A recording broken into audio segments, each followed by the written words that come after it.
जय राधा माधव कुंज बिहारी जय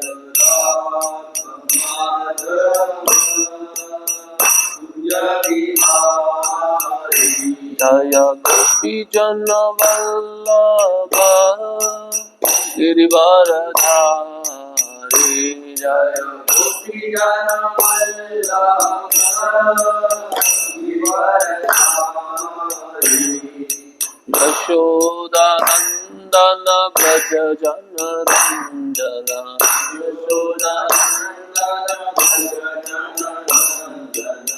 यमुना तीरा वनचारी यमुना तीरा वनचारी हरे कृष्णा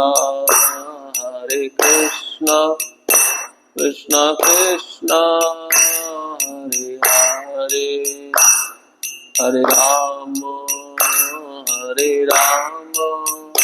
राम राम हरे हरे हरे कृष्ण कृष्ण कृष्ण हरे हरे हरे राम राम राम हरे कृष्णा कृष्णा कृष्णा हरे हरे हरे राम राम राम हरे हरे हरे कृष्णा हरे कृष्णा कृष्णा कृष्णा हरे हरे हरे राम राम राम हरे हरे राधा श्याम सुंदर राधा श्याम सुंदर राधे राधा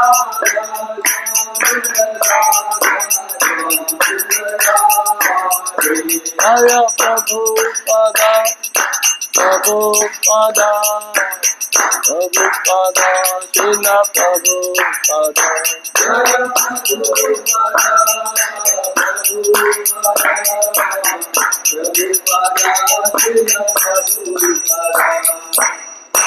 श्री राधा श्याम सुंदर जी की जय। श्री प्रभुपाद की जय।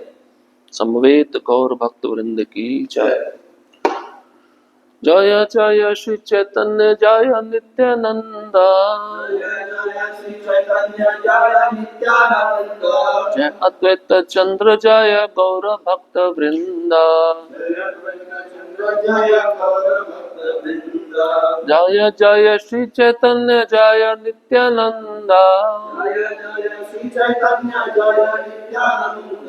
जय अद्वैत चंद्र जय गौर भक्त वृंद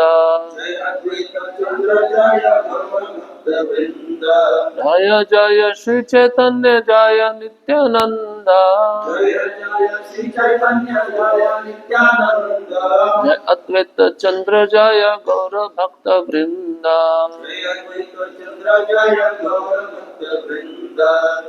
ओम ज्ञानतिमिरन्धस्य ज्ञानाञ्जनशलाकया चक्षुरुन्मिलितं येन तस्मै श्रीगुरवे नमः। श्रीचैतन्यमनोभीष्टं स्थापितं येन भूतले स्वयं रूपः कदा मह्यं ददाति स्वपदान्तिकं वन्देऽहं श्रीगुरुः श्रीयुतापदकमलं श्रीगुरुन् वैष्णवांश्च श्रीरूपं साग्रजातं सहगण रघुनाथान्वितं तं सजीवं साद्वैतं सावधूतं परिजनसहितं कृष्णचैतन्यदेवं श्रीराधा कृष्णपादान् सहगण ललिता श्रीविशाखान्वितांश्च हे कृष्णा करुणा सिंधु दीनबंधो जगत्पते गोपेश गोपिका कांत राधा कांत नमस्तुते तप्त कांचन गौरांगी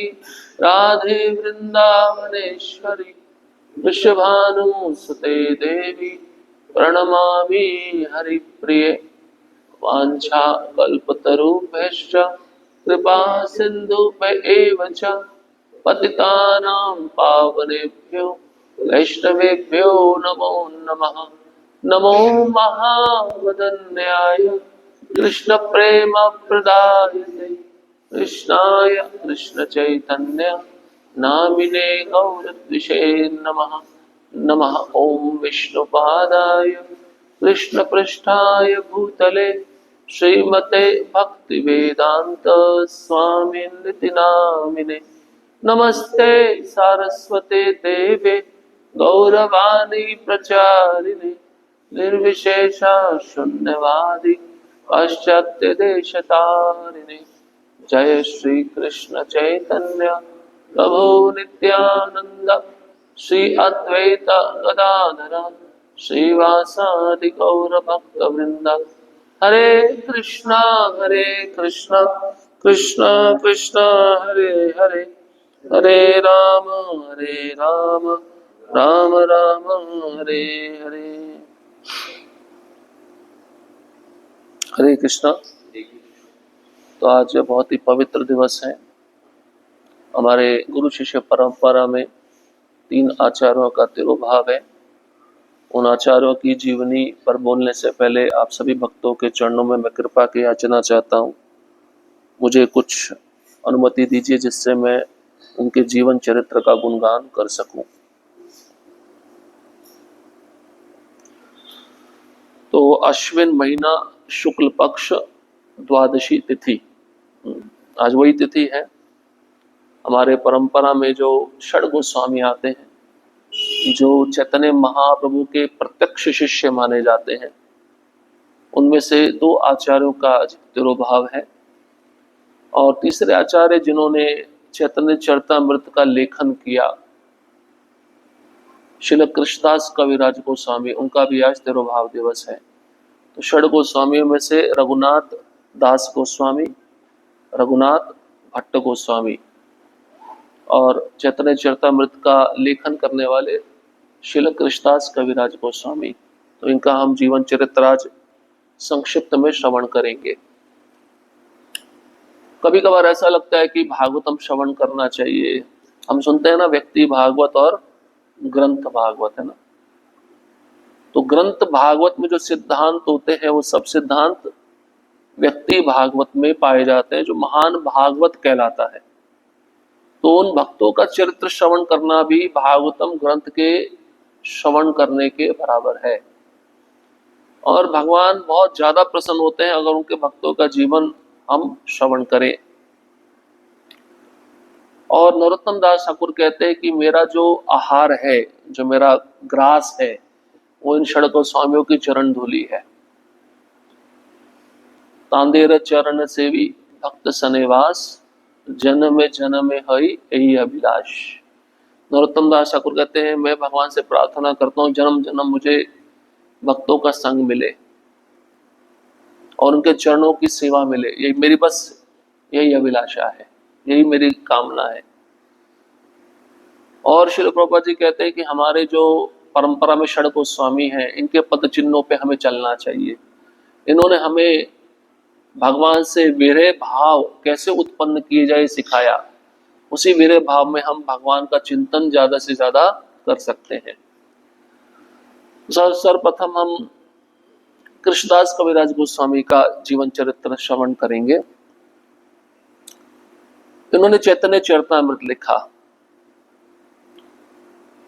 इनको नित्यानंद प्रभु स्वप्न में आकर आदेश दिए कि आप वृंदावन जाओ।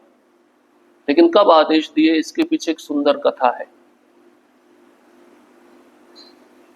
इनको शुरू से वैराग्य था और बताया जाता है इनका एक भाई था। तो इन्होंने अपने घर में उत्सव रखा, सभी भक्तों का आमंत्रण दिया। उन्हीं भक्तों में एक भक्त थे मीन निकेतन रामदास, जो नित्यानंद प्रभु के पार्षद थे। अगर आपने चैतन्य चरितामृत पढ़ा हो तो उसमें बताया गया है जो भगवान के निकट के पार्षद होते हैं वो हमेशा भाव और प्रेम में रहते हैं।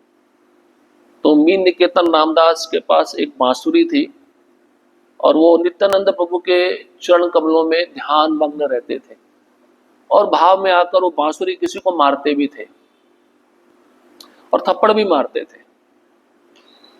भक्तों की सभा चल रही है, कोई श्रवण या कीर्तन चल रहा है, ऐसा कोई भक्त जो भगवान का निकट पार्षद हो भाव में आके मारे तो बड़ा अजीब सा लगेगा ना। जो भक्त भाव में नहीं वो सोचेंगे पागल हो गया है, लेकिन उनका जो स्थिति था बहुत दिव्य था।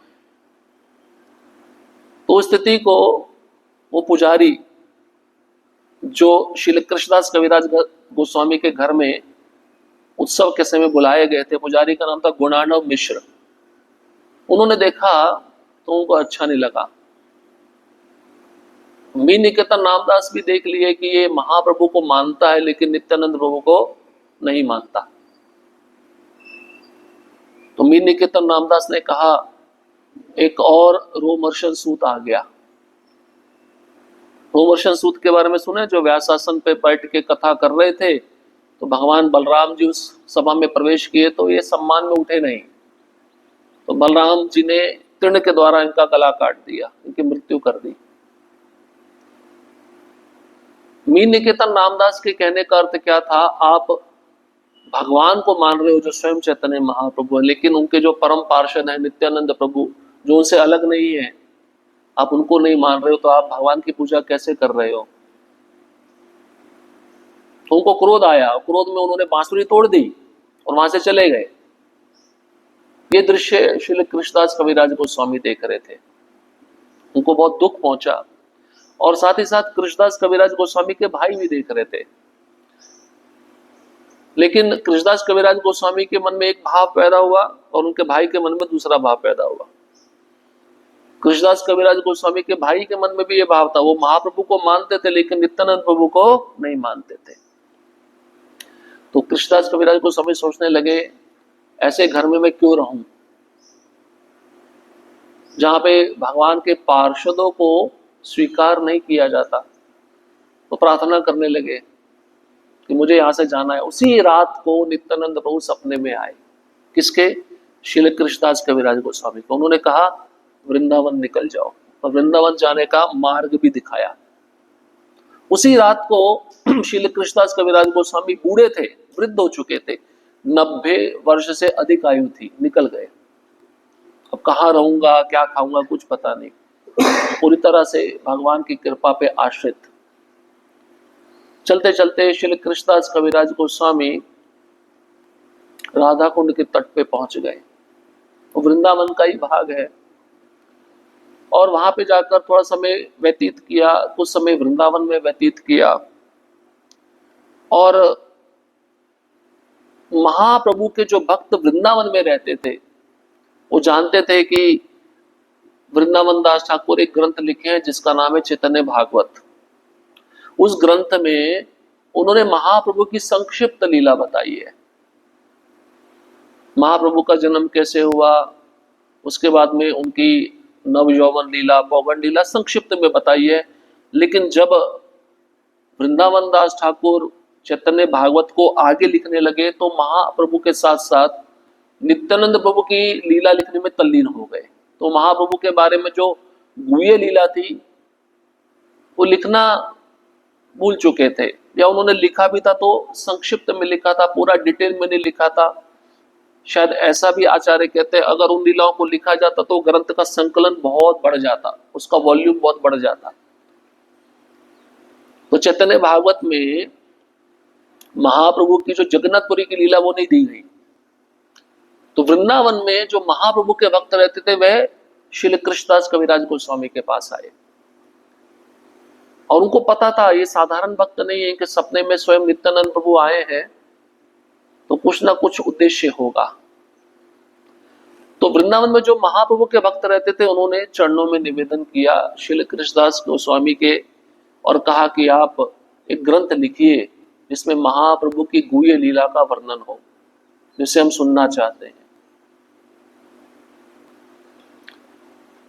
और श्री कृष्णदास कविराज गोस्वामी वो ग्रंथ कैसे लिखे ये भी हमें सुनना चाहिए।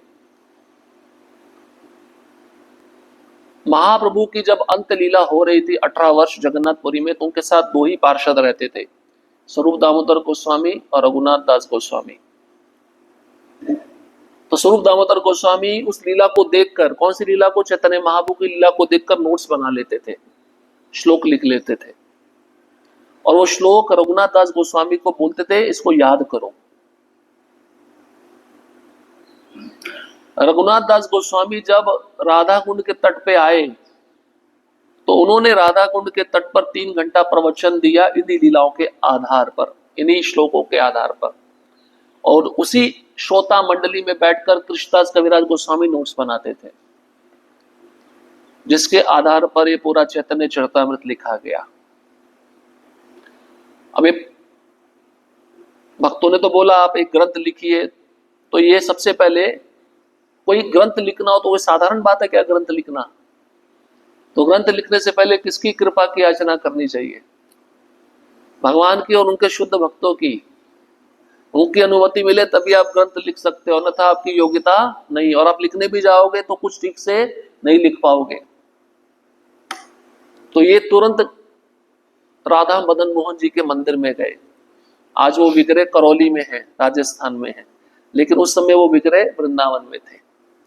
और सभी पार्षद बैठे थे महाप्रभु के, सभी भगवान के भक्त बैठे थे। इन्होंने भगवान के सामने अपना शीश झुकाकर अनुमति मांगी कि हे राधा मदन मोहन जी, आप मुझे कृपा प्रदान कीजिए कि मैं महाप्रभु के ऊपर उनकी गुह्य लीलाओं पे आधारित एक ग्रंथ लिख सकूं। ये सुनते ही राधा मदन मोहन जी के गले से माला गिर गई। ये वर्णन है चैतन्य चरितामृत में।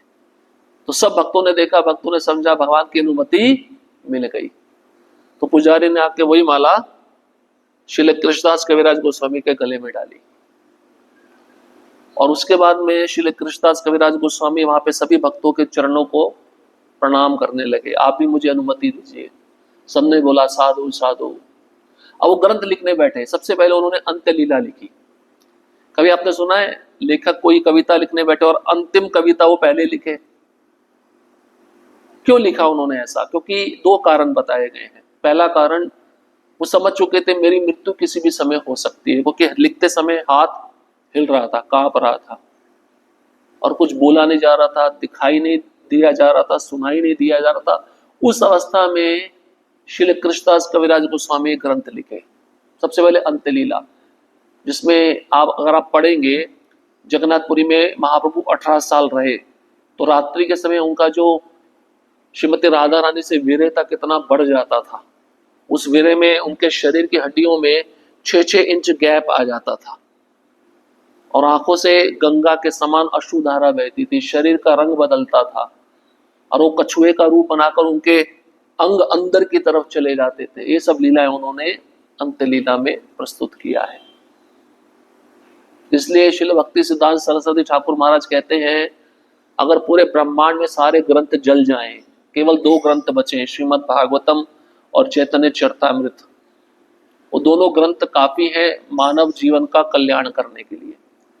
अगर उन दोनों ग्रंथों में से श्रीमद् भागवतम भी लुप्त हो जाए, खत्म हो जाए, चैतन्य चरितामृत है वो भी काफी है, क्योंकि जो भागवतम में नहीं दिया गया वो चैतन्य चरितामृत में दिया गया। इसलिए प्रभुपाद जी कहते हैं चैतन्य चरितामृत आध्यात्मिक शिक्षा का PhD है, और भागवतम पोस्ट ग्रेजुएशन है। तो कृष्णदास कविराज गोस्वामी पहले अंत्य लीला लिखे, जो पूरी तरह से महाप्रभु के श्रीमती राधा रानी के वीरे भाव में है। और फिर उन्होंने मध्य लीला लिखी, जिसमें महाप्रभु के दक्षिण भारत का 6 वर्ष का वर्णन है। और फिर आदि लीला लिखा, जिसमें महाप्रभु के जन्म की लीला है। और लिखते समय उनका भाव कैसा था? मैं बहुत पापी हूं, अधम हूं, नीच हूं, मैं निष्ठा में पड़े हुए कीड़े के समान हूं। उन्होंने श्लोक लिखा है, और अगर कोई मेरा नाम लेगा उसके पाप बढ़ जाएंगे, पुण्य नष्ट हो जाएगा। कोई मेरा नाम सुनेगा उसके भी पाप बढ़ जाएंगे, उसका पुण्य नष्ट हो जाएगा। श्री कृष्णदास कविराज गोस्वामी ऐसा लिख रहे हैं। तो प्रभुपाद जी लेक्चर में कहते हैं, ये होता है भक्त का दीनता, विनम्रता। ऐसा ग्रंथ कोई लिख नहीं सकता, फिर भी वो क्या कह रहे हैं, मैं विष्ठा में पड़े हुए कीड़े के समान हूं। इस प्रकार से लिखते लिखते, और वो कह रहे हैं मुझे पता नहीं ये ग्रंथ मैं पूरा कर भी पाऊंगा या नहीं कर पाऊंगा, शायद मेरी मृत्यु बीच में हो जाए। और एक विशेष बात, जो भी अध्याय उन्होंने चैतन्य चरितामृत में लिखा, उस अध्याय के प्रारंभ में अगर आप पढ़ेंगे तो चैतन्य महाप्रभु के पार्षदों का स्तुति है, वो कृपा की याचना, मुझ पे कृपा कीजिए। और हर अध्याय के अंत में रूप गोस्वामी और रघुनाथ दास गोस्वामी के चरणों में कृपा है, आप मेरे दोनों शिक्षा गुरु हैं, दीक्षा गुरु हैं, आप भी मुझे कृपा कीजिए। हर प्रकार से हमें शिक्षा मिलती है कृष्णदास कविराज गोस्वामी के जीवन चरित्र से। अगर हम कुछ बड़ा कार्य करना चाहते हैं तो गुरु की कृपा, गुरु की अनुमति, भगवान की कृपा बहुत आवश्यक है। और चैतन्य चरितामृत क्यों प्रामाणिक ग्रंथ है, इसके बारे में भी एक सुंदर लीला आती है। जब श्री विश्वनाथ चक्रवर्ती ठाकुर इस ग्रंथ पे टीका लिख रहे थे चैतन्य चरितामृत पे, लिखते लिखते मध्य लीला 21वां अध्याय श्लोक क्रमांक 125 पे जब वो पहुंचे तो श्लोक में काम गायत्री का वर्णन है। काम गायत्री मतलब जो ब्राह्मण दीक्षित भक्त होते हैं उनको गायत्री के मंत्र दिए जाते हैं। तो उस मंत्र के ऊपर जब वो टीका लिख रहे थे, उन्होंने देखा श्रील कृष्णदास कविराज गोस्वामी ने 25 अक्षर की बजाय 24 अक्षर का वर्णन किया है उस श्लोक में, उस मंत्र में। बोले एक अक्षर कम कैसे है, मैं जब गिन रहा हूं तो 25 अक्षर है, लेकिन उन्होंने लिखा 24 अक्षर है। तो श्रील विश्वनाथ चक्रवर्ती ठाकुर ने प्रण लिया, जब तक इसका उत्तर मुझे नहीं मिलेगा तब तक मैं भूखा रहूंगा और अपने प्राण त्याग दूंगा।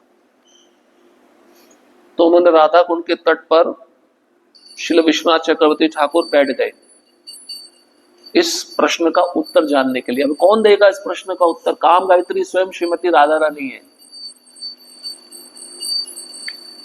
तो इनका अनशन मतलब इन्होंने खाना पीना छोड़ दिया था, 2 दिन हो गए थे, ये कुछ खाए पिए नहीं थे, इस प्रश्न का उत्तर जानना चाहते थे।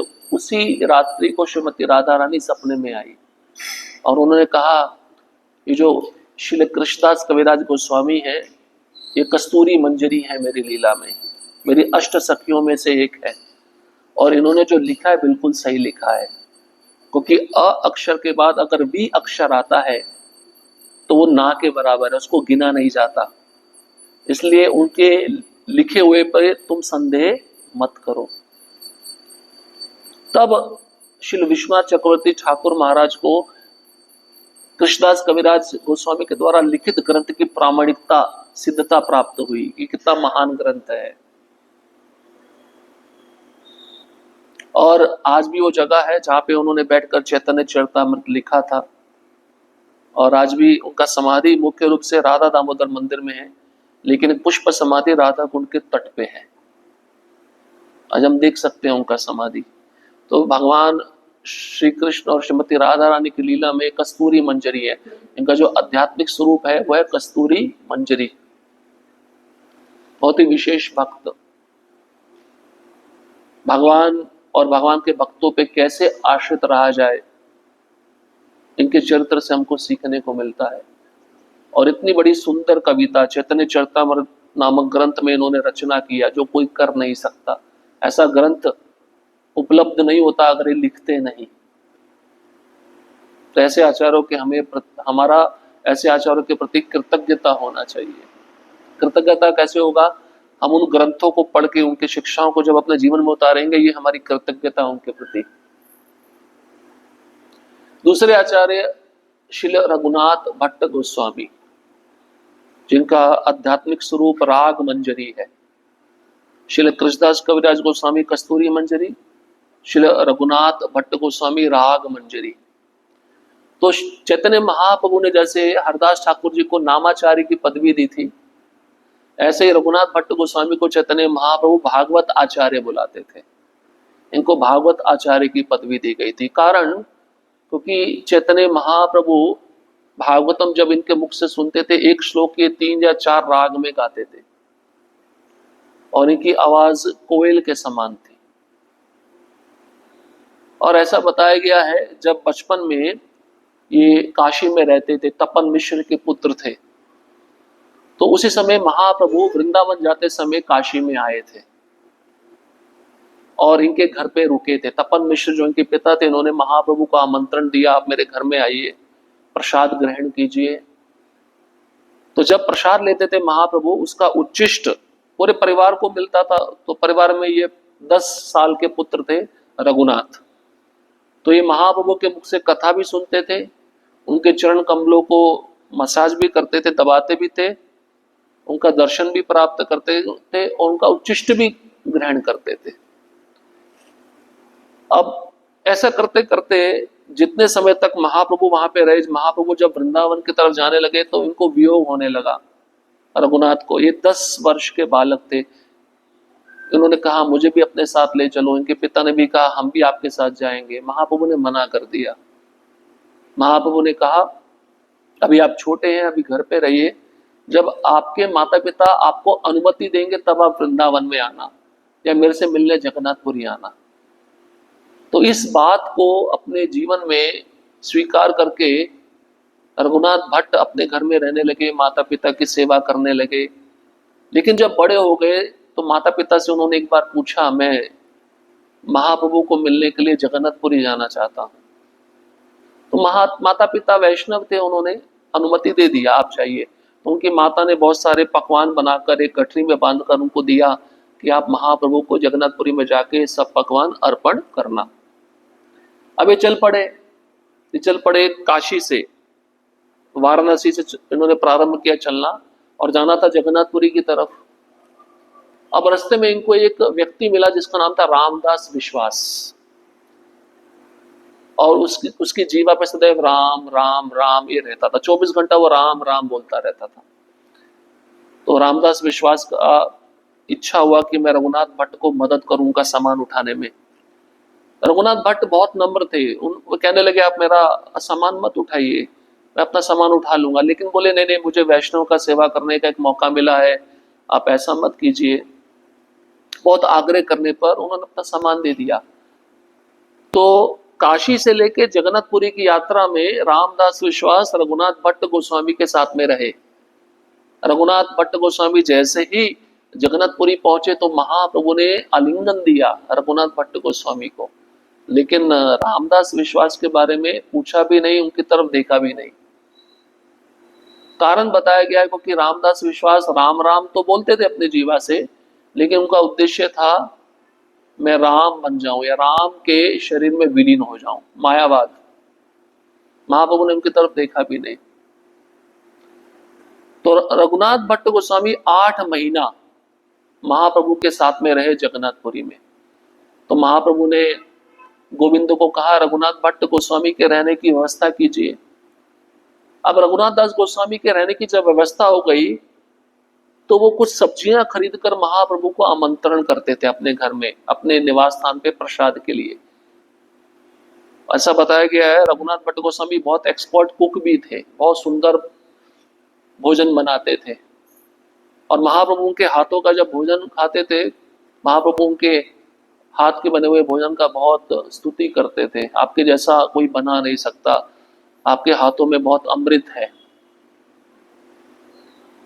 ऐसे रोज होता था।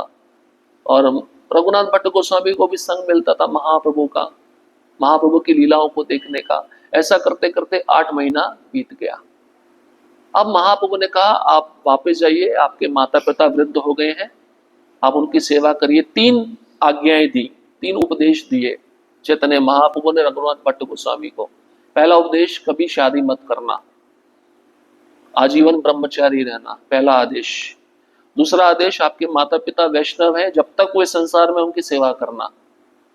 और तीसरा, श्रीमद् भागवतम सुनना पढ़ना किसी आत्म साक्षात्कारी व्यक्ति से, किसी व्यक्ति भागवत से। भागवत पढ़िया भागवत स्थाने। इसलिए प्रभुपाद जी भी कहते हैं जो व्यवसायिक बुद्धि वाले होते हैं, जो पैसा लेके भागवतम की कथा करते हैं, उनसे कभी भागवतम सुनना नहीं चाहिए। सनातन गोस्वामी भी हरि भक्ति विलास में एक उपमा देते ना, दूध अमृत है, उस दूध को आगे अगर सांप स्पर्श कर ले तो जहर बन जाता है। उसी प्रकार से जो व्यवसायिक कथावाचक हैं उनसे अगर हम कथा सुनेंगे तो हमारे जीवन में कोई परिवर्तन नहीं होगा। और ऐसे व्यवसायिक कथावाचक रासलीला को ज्यादा स्थान देते हैं। उन्होंने बोला आत्म साक्षात्कारी व्यक्ति के पास जाओ, उससे भागवतम सुनो। ये तीन उपदेशों का उन्होंने निष्ठापूर्वक पालन किया। रघुनाथ भट्ट गोस्वामी वापस काशी गए, अपने माता पिता की सेवा किए, जीवन भर उन्होंने विवाह नहीं किया और एक भागवत आचार्य के निरीक्षण में रह के उन्होंने भागवतम सुना, भागवतम पढ़ा। ऐसा करते करते वो इतने निपुण हो गए कि भागवतम के एक श्लोक को 3 या 4 राग में गाते थे। गाते गाते उनकी आंखों से इतने आंसू आते थे कि भागवतम भीग जाता था। महाप्रभु की कृपा। अब सेवा करते करते उनके माता पिता शरीर छोड़ दिए, भागवत धाम चले गए। ये पुनः जगन्नाथपुरी की तरफ चल पड़े। अब तो मेरा कोई नहीं है महाप्रभु के अतिरिक्त। महाप्रभु के पास जब गए तो महाप्रभु ने कुछ समय इनको अपने पास में रखा और महाप्रभु इनसे कुछ करवाना चाहते थे, है ना। तो महाप्रभु ने इनको जगन्नाथ भगवान के 14 हाथ लंबा तुलसी का माला दिया। महाप्रभु को भेंट में मिला था पुजारी से, वो माला इन्होंने रघुनाथ भट्ट गोस्वामी को दिया और कहा इसको संभाल के रखना, ये मेरी तरफ से आपको भेंट है। और कुछ पान थे जगन्नाथ भगवान के जो भेंट के रूप में महाप्रभु को मिलते, तो पान के पत्ते भी रघुनाथ भट्ट गोस्वामी को दिए महाप्रभु और उपदेश दिया, अब तुम वृंदावन जाओ, रूप गोस्वामी सनातन गोस्वामी के साथ में रहो, उनके निरीक्षण में रहो और जैसा वे बताते हैं वैसा करो। अब रघुनाथ भट्ट गोस्वामी नहीं जाना चाहते थे महाप्रभु को छोड़ के, लेकिन महाप्रभु की आज्ञा भी महाप्रभु के ही समान है, उसी से अभिन्न है। इस आज्ञा को पालन करने के लिए मजबूर होकर विरह भाव लेकर रघुनाथ भट्ट गोस्वामी जगन्नाथपुरी से चल पड़े वृंदावन की ओर। और वृंदावन पहुंचते ही उन्होंने रूप गोस्वामी सनातन गोस्वामी का आश्रय लिया और उन्हीं के आश्रय में रहकर वो भागवतम पढ़ते थे, सुनाते थे। उनका एक विशेष गुण था, जीवन भर उन्होंने किसी का निंदा नहीं सुना, वैष्णव निंदा नहीं सुना, ना उन्होंने अपने मुख से किसी का निंदा किया। हमेशा कृष्ण की चर्चा करते थे और ऐसा भाव था उनके मन में कि किसी का निंदा नहीं सुनना है, सभी जीव भगवान के अंश है, सभी भगवान की सेवा में लगे हुए हैं। तो भागवतम पढ़ना, भागवतम सुनाना, उन्होंने कोई ग्रंथ नहीं लिखा अपने जीवन में, किसी की निंदा नहीं करना, ना निंदा सुनना। और बहुत अच्छा प्रसाद बनाते थे। और आपको सुनकर आश्चर्य लगेगा, जो वृंदावन में राधा गोविंद मंदिर है वो राजा मान सिंह बनवाए। राजा मान सिंह इन्हीं के शिष्य थे, रघुनाथ भट्ट गोस्वामी के। गुरु बनकर शिष्य तो स्वीकार किए, लेकिन किसी का निंदा नहीं सुनते थे, न निंदा बोलते थे। जीवन भर शुरू से लेकर अंत तक इनका ये सिद्धांत था। तो इस प्रकार से उन्होंने अपना जीवन यापन किया। भागवतम को ही उन्होंने अपना प्राण माना, भागवतम को ही उन्होंने सर्वोपरि माना। भागवतम को सुनना, दूसरों को सुनाना और सनातन गोस्वामी, रूप गोस्वामी, अन्य गोस्वामियों के संग में बैठकर भागवतम पढ़ना। तो भगवान कृष्ण और श्रीमती राधा रानी के गोलोक वृंदावन में जो उनका आध्यात्मिक स्वरूप है वो राग मंजरी है। ये दूसरे आचार्य रहे, हमें सीखना चाहिए ऐसे आचार्यों के जीवन चरित्र से, किस तरह से हमें अपना जीवन बिताना चाहिए। अब कभी कभार हम मैनेजमेंट करते हैं, व्यवस्थापन करते हैं, दूसरे भक्तों का शिकायत आता है, लेकिन उसको प्रेम पूर्वक सुलझाना चाहिए, प्रेम पूर्वक समझाना चाहिए, उसका चर्चा कहीं और नहीं करना चाहिए।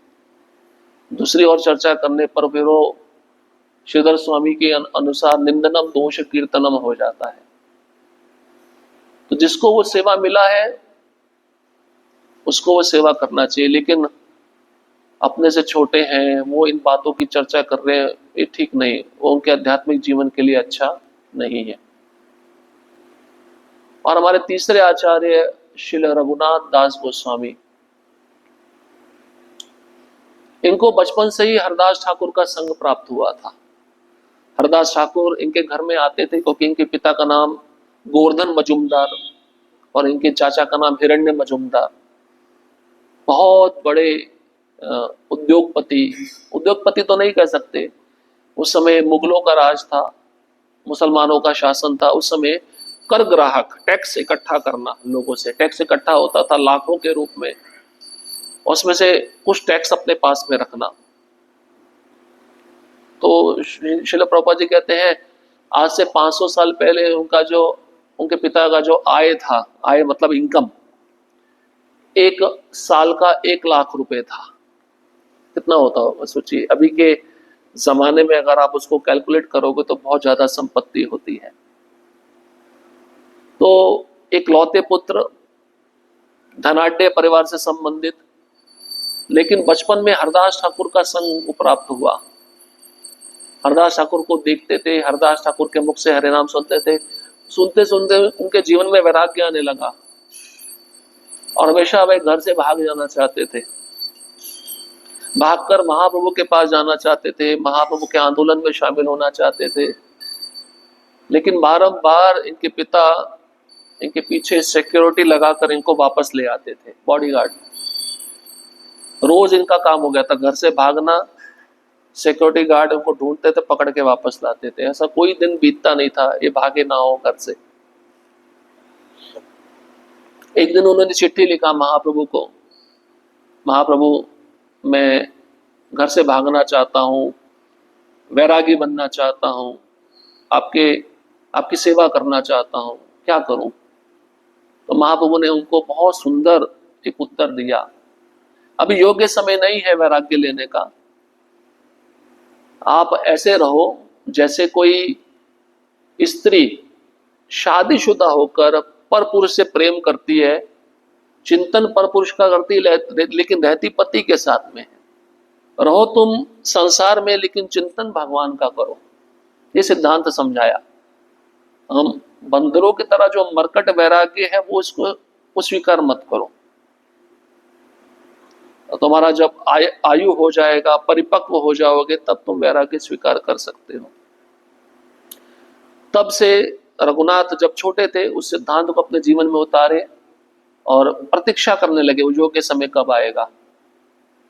अब भागना तो रोज का नियम हो गया था, लेकिन इनके माता पिता ने सोचा ये भागे ना, इसलिए उनका विवाह एक सुंदर कन्या के साथ कर दिया।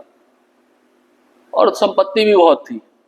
जानते हैं, दो चीजें हैं हमको फंसाने के लिए संसार में, एक स्त्री है और पैसा है। प्रभुपाद जी बोलते हैं भागवत धाम जाने में यही दो बाधा है।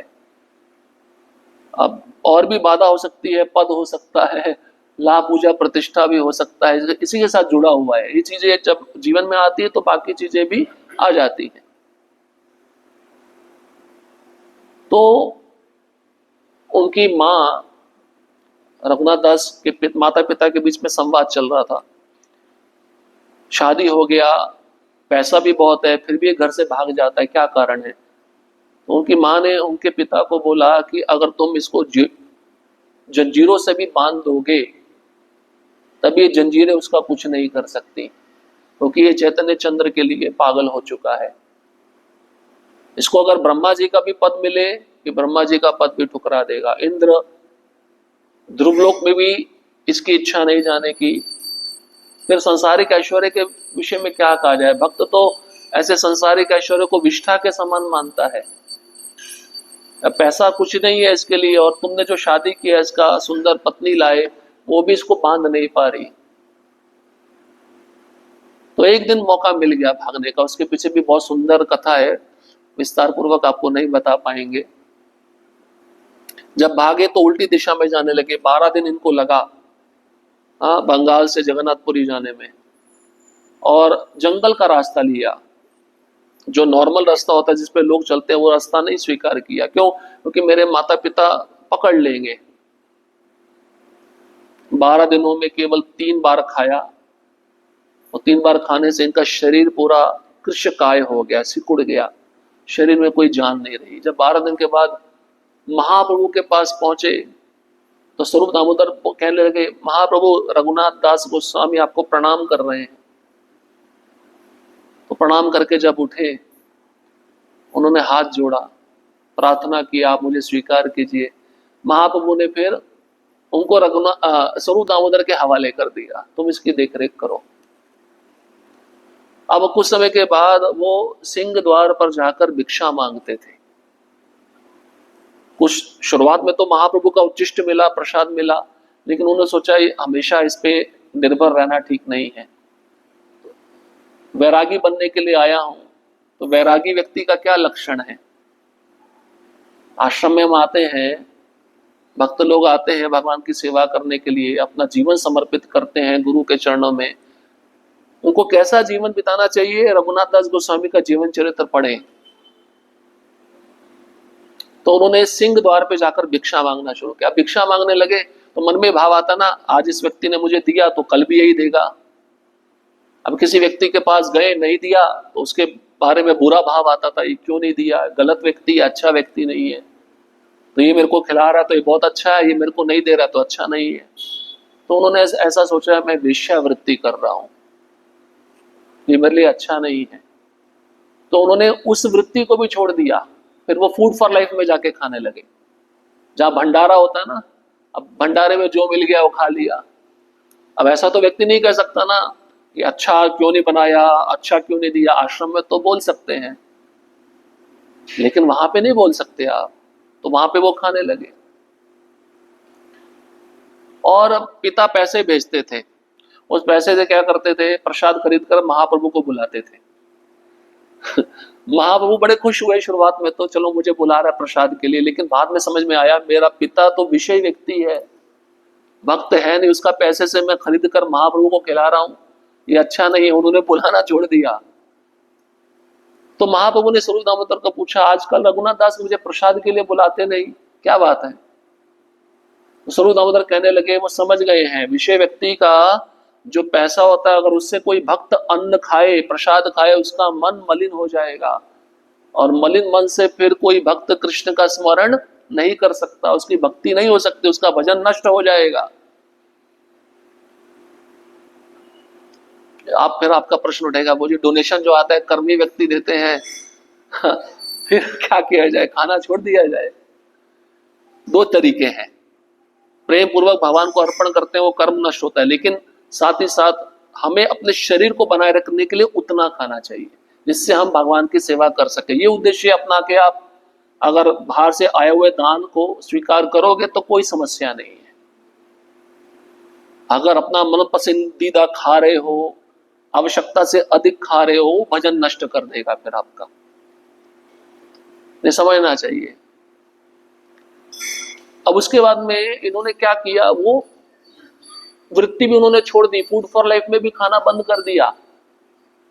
अब उन्होंने क्या किया, भगवान जगन्नाथ को जो भोग लगता था चावल, और जो चावल आनंद बाजार में सड़ जाते थे, जिनसे स्मेल आती थी गंदी, और वहां के जो बनाने वाले उस चावलों को नाली में फेंक देते थे, वो नाली में से चावल इकट्ठा करते थे, उसको जिसको गाय भी नहीं खाती थी उसको पानी में धो के उसमें नमक डाल के खाते थे। उनका वैराग्य का स्तर इतना उच्च था। अब महाप्रभु को पता चल गया कि रघुनाथ दास क्या खाते हैं। अब वो गए, रघुनाथ दास गोस्वामी की कुटिया में गए और खाने लगे। स्वरूप दामोदर तुरंत दौड़ के आए, बोले महाप्रभु ये आपके खाने के लिए नहीं है, अच्छा नहीं है। तो महाप्रभु ने बोला, इससे अच्छा प्रसाद मैं जीवन में कहीं पे भी ग्रहण नहीं किया।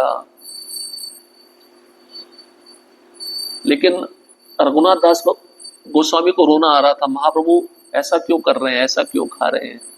ये उनका स्तर था वैराग्य का। और चैतन्य महाप्रभु के चरणों को रोज मसाज करना, उनकी अंत्य लीला को देखना, ये कृपा महाप्रभु ने रघुनाथ दास गोस्वामी को दिया, क्योंकि इतने वैरागी थे। अब चैतन्य महाप्रभु धाम चले गए, उसके बाद में स्वरूप दामोदर गोस्वामी भी शरीर छोड़ दिए। अब रघुनाथ दास गोस्वामी बिल्कुल पागल हो गए, अब मैं किसका संग प्राप्त करूं। तो उन्होंने निश्चय किया, अब मैं वृंदावन जाता हूं, और वृंदावन में जो गिरिराज गोवर्धन है उसके ऊपर चढ़ के कूद के आत्महत्या कर लूंगा। अब मेरे जीवन का रहने का कुछ आशा ही नहीं रहा। मेरे भगवान चले गए, मेरे भक्त चले गए, मेरे गुरुजन चले गए, मैं अकेला रह गया। इस उद्देश्य से रघुनाथ दास गोस्वामी चल पड़े वृंदावन की तरफ। गिरिराज के ऊपर चढ़ के कूदूंगा, आत्महत्या कर लूंगा। जैसे ही गोवर्धन के ऊपर जाने लगे तो रूप गोस्वामी, सनातन गोस्वामी को पता चल गया था ये जगन्नाथपुरी से आ रहे हैं और ये आत्महत्या करना चाहते हैं, लेकिन इन्होंने महाप्रभु की अंत लीला को अपनी आंखों से देखा है। तो रूप गोस्वामी, सनातन गोस्वामी ने इनको पकड़ लिया और बोले आप आत्महत्या मत करो, आप जो लीला आपने देखी है महाप्रभु की हमको सुनाओ। तो 3 घंटा राधा कुंड के तट पर प्रवचन होता था महाप्रभु की अंत लीला के ऊपर। उसमें रूप गोस्वामी, सनातन गोस्वामी भी बैठते थे और कृष्णदास कविराज गोस्वामी भी बैठते थे। नोट्स बनाए जाते थे, उसी के आधार पर ये चैतन्य चरितामृत लिखा गया। अब वैराग्य तो हो चुका था, अब इन्होंने अपना खाना और कम कर दिया। बताते हैं कि दिन में एक ही बार 3 बूंद छाछ लेना, और जब वो 3 बूंद छाछ लेते थे तो ऐसा सोचते थे मैं इंद्र तृप्ति कर रहा हूं, मैं भोग कर रहा हूं। और कड़ा नियम अपनाया, एक दिन में 3000 दंडवत, 2000 वैष्णवों को दंडवत, 1000 गिरिराज जी को दंडवत। महाप्रभु ने जाने से पहले इनको गिरिराज शिला दी थी। महाप्रभु जब नाचते थे कीर्तन में, उस शिला को जब अपने हाथों से अपने गाल पे लगाते थे, शिला पिघल जाती थी महाप्रभु के आंसुओं से। वो गिरिराज शिला चैतन्य महाप्रभु ने रघुनाथ दास गोस्वामी को दिया और कहा अगर तुम इस शिला का प्रेम पूर्वक सेवा करोगे तो इसी शिला में तुमको कृष्ण के दर्शन होंगे। तो एक शंखों की माला, गुंजों की माला और एक गिरिराज शिला, ये 2 वस्तुएं चैतन्य महाप्रभु ने रघुनाथ दास गोस्वामी को भेंट दिया था। तो रघुनाथ दास गोस्वामी ने सीखा स्वरूप दामोदर से कि गिरिराज शिला का कैसे सेवा किया जाता है, कितना खाजा भोग लगाया जाता है, कितना तुलसी पत्र अर्पण किया जाता है, कैसे अभिषेक किया जाता है। जब प्रेम पूर्वक रघुनाथ दास गोस्वामी ऐसा सेवा करते रहे तो क्या हुआ, उनको कृष्ण का दर्शन हुआ शिला के अंदर। उसी शिला को फिर वो लेकर आए थे वृंदावन और विचार था आत्महत्या करने का, लेकिन विचार बदलकर उन्होंने चैतन्य महाप्रभु की अंत लीला को वर्णन किया, जिसे सभी गोस्वामी आचार्यगण सुनते थे। अब वैराग्य उनका और बढ़ रहा था। मानसिक रूप से भोजन ग्रहण करते थे, मानसिक रूप से समझते हैं, मन से। तो एक बार बीमार पड़ गए तो एक वैद्य को बुलाया गया। वैद्य मतलब फिजिशियन, डॉक्टर। तो वैद्य उस समय नाड़ी चेक किया, उन्होंने बोला इन्होंने स्वीट राइस बहुत खा लिया है। समझते? तो उनके शिष्य बोले पागल हो गए हैं क्या, एक दिन में 3 बूंद छाछ पीने वाला भक्त स्वीट राइस कैसे खा सकता है, और इतना खा लिया कि अपचन हो गया है, तकलीफ हो गया, ऐसा कैसे? तो उन्होंने कहा मैंने खाया, लेकिन किस तरह से खाया, मन से खाया। इनकी सेवा मन से होती थी, मानसिक सेवा पे कहते हैं इसको। राधा रानी की पार्टी के थे, क्योंकि आध्यात्मिक स्वरूप इनका रति मंजरी था। अब बताया जाता है एक बार इनके शिष्य एक गांव में चले गए, सखी स्थली नाम है उस गांव का। उस सखी स्थली चंद्रावली का गांव है। उनके शिष्यों ने क्या किया, अपने गुरु महाराज को द्रोण में 3 बूंद छाछ देना है, तो द्रोण ऐसे मिलते नहीं थे, वो पत्तल का द्रोण बनाते थे। तो पत्तल एक वृक्ष का तोड़ा, तो पत्तल लेके आए, पत्तल को द्रोण बनाया, उसमें 3 बूंद छाछ डाला, दिया अपने गुरु महाराज को। तो उन्होंने पत्तल से ही पहचान लिया है कौन से गांव का पत्तल है, वो गांव चंद्रावली का था। तो उन्होंने पत्तल उठा के फेंक दिया और कहा तुम मेरे दुश्मन के गांव से पत्ता लेके आए हो। दुश्मन मतलब कौन? राधा रानी की दुश्मन कौन है? चंद्रावली है। तो मुझे पसंद नहीं, आगे से उस गांव में मत जाना। अब भजन करते थे, आप सोचिए इनका भजन 64 माला, रोज गिरिराज जी की परिक्रमा करना, 3000 दंडवत लगाना और 3 बूंद छाछ पीना। अब जब कर रहे थे, जब करते करते चैत्र का महीना था, बहुत भीषण गर्मी थी अपने लिए कुटिया नहीं बनाया था, वैरागी थे, पेड़ के नीचे भी नहीं बैठते थे, राधा कुंड के तट पे बैठते थे। 40 साल राधा कुंड के तट पे बैठ के भजन किया। आज भी उनकी समाधि है राधा कुंड के तट पर। अगर आप राधा कुंड की परिक्रमा करेंगे, वहां पे समाधि है। तो तपती धूप में ना कोई आसन है, ना सिर के ऊपर कोई चादर है, केवल अपने अंग वस्त्र नीचे के पहने हुए हैं, भीषण गर्मी है। उस अवस्था में वो जप कर रहे थे। जप करते करते इतना पसीना आ रहा था, उनको बाह्य जगत का कुछ भी भान नहीं था, बाहर के जगत में क्या चल रहा है, कौन आ रहा है कौन जा रहा है, कुछ पता नहीं। लेकिन श्रीमती राधा रानी से देखा नहीं गया, क्योंकि पसीना बहुत आ रहा है। तो श्रीमती राधा रानी स्वयं उनके पास आकर अपने साड़ी का पल्लू लेकर उनको छांव प्रदान करने लगी। सोचिए क्या स्थिति है उस भक्त की। उनको ये भी पता नहीं चल रहा, अब छांव आ रही है, सुकून मिल रहा है ना। हमें पसीना आए तो थोड़ा हवा मिलती तो ऐसा लगता है ना, आनंद आ गया। उनको वो भी आभास नहीं, अपना जप में मग्न है। अब राधा रानी बहुत देर से खड़ी है धूप में, उनको छांव दे रही है, लेकिन इनको पता नहीं है। अब सामने से सनातन गोस्वामी आ रहे थे, उन्होंने देखा राधा रानी किसकी सेवा कर रही है, रघुनाथ दास गोस्वामी की। तो राधा रानी देखा वो, तो राधा रानी अदृश्य हो गई, तुरंत चली गई वहां से। सनातन गोस्वामी आयु में भी बड़े थे, सीनियर थे, डांट सकते थे। उन्होंने रघुनाथ दास गोस्वामी को उठाया और डांटा, क्या कर रहे हो तुम, तुम्हें पता है मैंने तुम्हें पहले भी कहा अपनी कुटिया बनाओ छोटी सी, उसमें बैठ के भजन करो, तुम सुनते नहीं हो। तुम्हारे कुटिया ना बनाने के कारण राधा रानी तुम्हारी आके सेवा कर रही है, जबकि हमें उनकी सेवा करनी चाहिए। तुम पागल हो गए हो क्या?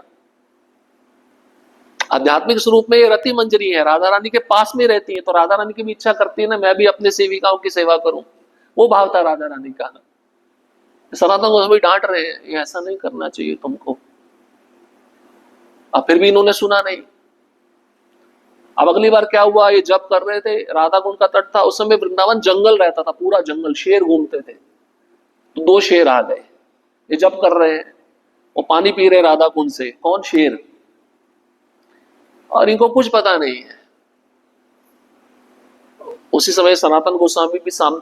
अब रघुनाथ दास गोस्वामी के पीछे भगवान कृष्ण लाठी लेके खड़े थे कि शेर इनको खा ना जाए। अब पहले राधा रानी सेवा कर रही थी, अब कृष्ण सेवा कर रहे हैं। ये दृश्य जब सनातन गोस्वामी सामने से आ रहे तो उन्होंने देखा, और सनातन गोस्वामी को देखते ही कृष्ण भी अदृश्य हो गए। तब सनातन गोस्वामी ने फिर आके बोला, क्या कर रहे हो? जैसे हम बार बार बोलते हैं ना, भक्त भी सुनते नहीं है, कोई प्रथा है, एवं परंपरा प्राप्तम, है ना। हम बोलते हैं हित के लिए, बोलते हैं सुन लिया करो सुन लिया करो, जब सुनते नहीं है तो अपने मन का करते हैं, यही होता है। भाई क्यों बोल रहे हैं वरिष्ठ? उन्होंने अपने जीवन में सीखा है ना, अनुभव किया, इसलिए तो आपको समझा रहे हैं ना।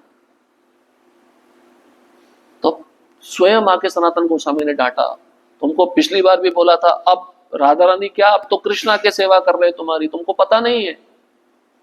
अब वो हैरान हो गए, उनकी आंखों से आंसू आने लगे। भाई सच में मुझे सेवा उनकी करनी चाहिए और वो मेरी सेवा आके दोनों कर रहे हैं। उन्होंने छोटा सा कुटिया बनाया, उसमें भजन करने लगे।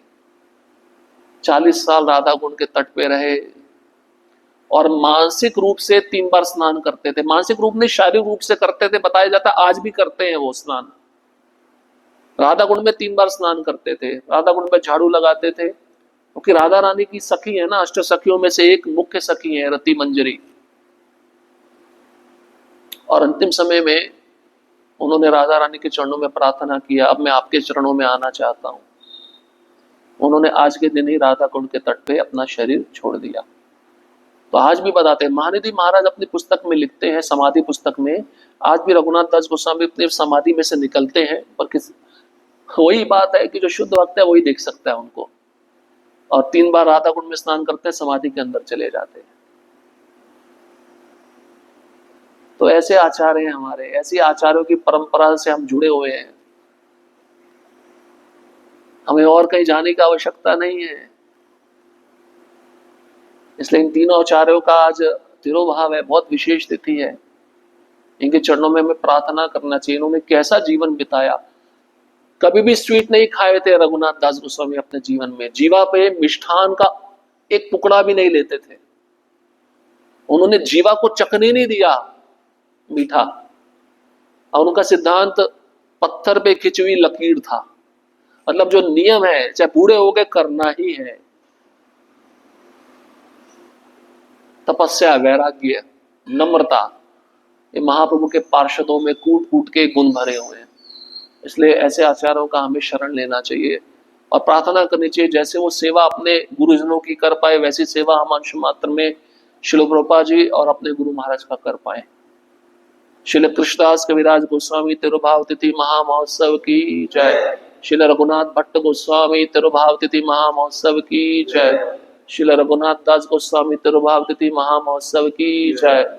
श्रील प्रभुपाद की जय। श्री राधा श्याम सुंदर जी की जय। किसी का कोई प्रश्न?